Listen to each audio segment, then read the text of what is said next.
Hello, I'm Paulina and I moved to Bali 5 months ago. I know that's not such a long time as some people experience who've been living here for years, but I'm sure this is enough just to tell you what you need to expect and just about my impressions. I will alternate pros and cons, and let's start with good sides. And I'm sorry for the noises that you might hear. I live in a village. Number one, it's very warm here and summer never ends. If you've heard of Bali, you probably know that there are two seasons here, not four like in Russia or other countries: the wet season and the dry season. Tourists are scared. They say don't go to Bali when it's the wet season there, it rains constantly, but no, that's not that bad. It mostly rains in the depth of the island, near the jungles, but if you live far away from these places, you'll be okay, because usually it rains at night, and that's it. But the worst thing about the wet season is dirty beaches. So if you wanna swim or sunbath, I think it's better for you to come here during the dry season. By the way, the normal average temperature here is about 30 Celsius and it's pretty comfortable.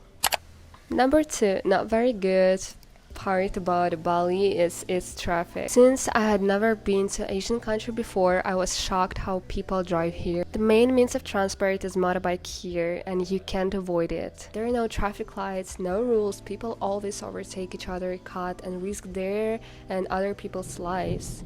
My friends here got into an accident at least once. Just read the news about death on the roads here, including tourists. Some people can drive and be somewhere deep in their thoughts at the same time, not paying attention at what's going on around them. Once a guy hit our car when we were once on the empty road there, just because he was not paying attention at all. By the way, he didn't run away, he came later and paid for the repair. I cannot but know that the quality of the roads here is excellent, not like in Russia. Number three, kinda nice people. They are always happy to see you. Even if it's a fake smile, it's still better than nothing. In Russia, we're used to seeing faces like this. Actually, my face is like this all the time. But in Bali, things are different. Locals are very interested in where you're from, what your name is, how they can help you.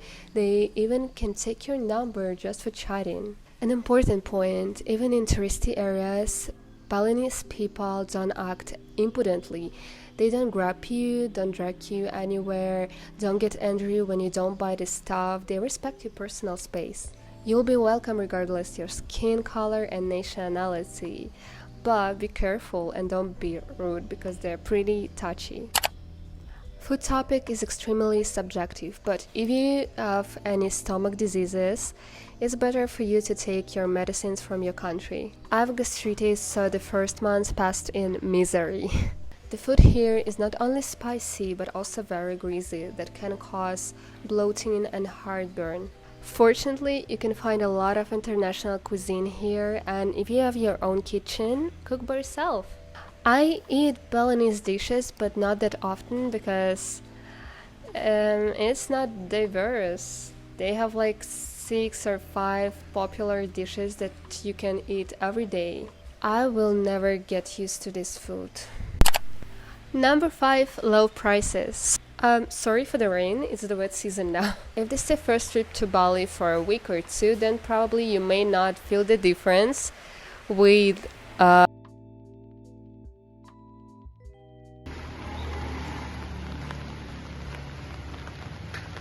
So, as I said, low prices. If you have local friends, then you probably can find a good house with a kitchen, bathroom, 2 or 3 rooms, and a yard for $200 or $250. I'm sure you can find it even cheaper with some persistence. Bali is also full of local food. You'll find warung. It's like a small canteen or just a cheap cafe here, and lunch is going to cost you about $1 or $3, including a drink. Tourist places are much more expensive, obviously, but you still have a choice. Tours, taxi, housing, doctors if necessary. are also inexpensive here. The only thing is, if you don't see a price tag on the menu or on the souvenir, probably the seller would come up with one depending on your appearance. Once, a guy tried to make us pay to enter the beach. The beach was free. Medicine. I would note the absence of neuro specialists in Bali. For example, I've got braces, and it took me more than one day to find at least someone. I could find only one orthodontist. No more, only one. Also, I have gastritis, that's stomach disease, and when I first came here, I got an aggravation because of the local food, and I couldn't find a doctor who could help me. No doctors who are specialized on stomach. I called to one clinic, they sent me to another one, and then they sent me to another one again. It didn't help me at all. Finally, I just gave up and drank medicines that I took from my own country, and I found some similar medicines here. Next good thing about Bali is easy access to nature. I highlight this because we have really beautiful nature in Russia, but people don't see it because it's very expensive and very, very hard to get to the rural places where the nature is. And also because people don't even know that such a place exists.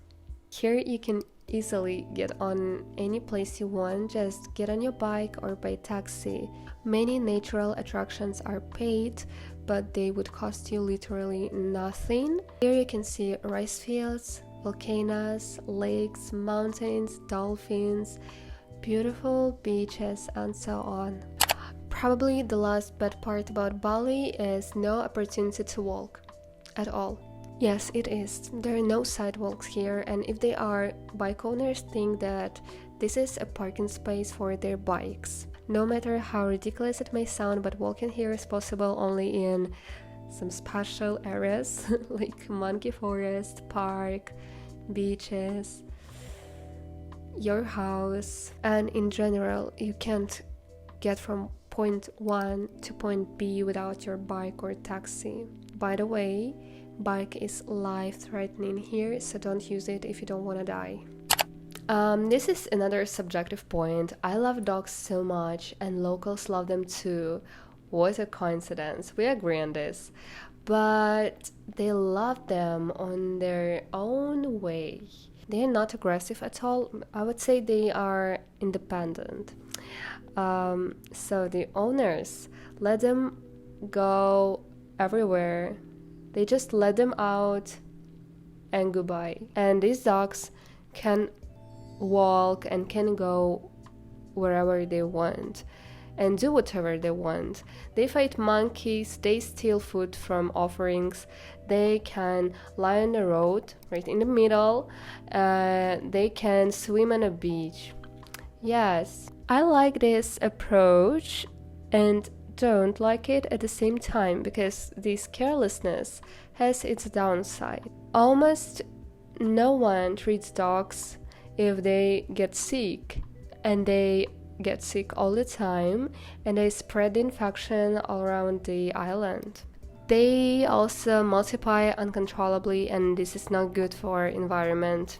Point number 10, I guess, or number okay, I had to count the numbers, but I didn't. Real cultural immersion. It seems to me that when you come to Bali, it's impossible to avoid the local culture, even if you spend your time in a hotel. I guess I'm talking about their religion and their everyday small rituals. Several times a day, Balinese people leave offerings to their gods. In every store, in every house, everywhere, you can see like a statue or like a mini temple where people read mantras and lay out the offerings. These offerings look like small baskets where they put like some rice, flowers, incense, maybe crackers or sweets, and so on. And they really believe in it without hypocrisy. If you treat their religious attributes badly, they would force to apologize to the god or you'll be fined. Yeah, there's a case when a woman apologized to a tree. And we have even a doll amulet in our car. Maybe it should protect us somehow. And in conclusion, I'd like to note another important advantage is the absence of war and enmity between the people. At least no one here shows their political views, and there's no state agenda in general, and Indonesia has no enemies. That's my favorite part. They don't even know about the war between Russia and Ukraine. They've heard of it somewhere, but they don't care. Weird, but it's safer than in your own country somehow. And actually, this is the main reason why we're here and why we don't plan to go back. Thank you for watching my video. Thank you this guy for translation into Indonesian, and if you have something to add to my pros and cons, you are welcome. Bye.